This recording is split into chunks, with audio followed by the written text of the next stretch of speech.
Edu... Não, nem quero. Ah, ficou uma coisa ruim da época ou depois? Depois. Ah, é? Mas na época era de boa. Na época era de boa. A gente não enxergava as coisas. Entendi. Daqui a pouco você enxerga, você... Mas de ele falar mal ou de... Não, dele de atitudes. Da época? Depois. Ah, depois? É.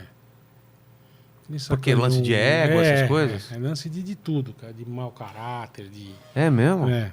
O Paulinho fala muito dele, né? O Paulinho Serra é muito sentido com ele também. E o Paulinho tinha me avisado. É? É. Mas você acha que é o lance a da fama subiu ou ele já era da assim? pessoa, cara. Não tem... Eu acho que esse lance de fama, não é? Não existe tem, esse negócio. Não tem. A fama Se transforma o a nego é pessoa. lazarento, ele vai ser lazarento com fama, sem fama, com qualquer porra. É, né? Velho. Não adianta, irmão. Não tem essa desculpa, né? Você sempre foi um cara que me tratou bem, um puta cara bacana, legal. Mas também nunca fui famoso, então... Não é questão de fama que eu tô dizendo. Você sempre fez isso. Pra que eu vou te fuder, irmão? Ah, Troco entendi, de quê? entendi. Ó, vamos fazer um negócio, nós vamos fuder o Vilela. Pô, pra quê, velho? Que Você... cara bacana, o que eu vou ganhar com isso, cara? E mesmo que você fosse ganhar, você me tratou bem, cara. Entendi.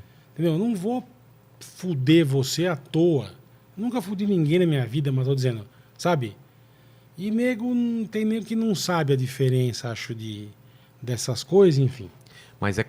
Mas foi consciente esse lance de foder você? Ou Não foi nem comigo. Ah, não? Não. Ah, você tá tomando dor de brother. Dor de brother. brother. Eu também tomo dor de brother. Quando alguém pisa... Eu, bicho, não fode com amigo meu que eu fico Mas bicho, não por causa do Paulinho, outras coisas. Não. Outras coisas. Ah, tá. Outras coisas. Dá pra falar ou é meio... Não, melhor deixar quieto. Tá. Não vale a pena. Valorizar isso. Não vale entendi, a pena, entendeu? Mas é nego que não... Mas se você trombar com ele, ok. Oi, tudo bem? Não quero nem nem isso? falar oi. Cara, então foi Nem grave o falar oi. negócio. Achei que... Deixa ele tocar a vida dele, eu toco a minha, tá tudo certo, irmão. Entendi. Não quero o mal dele, não quero nada disso, mas fica você no teu canto e eu no meu. Entendi. Entendeu? E cara, assim não adianta você ter por perto que ele vai te fuder, irmão.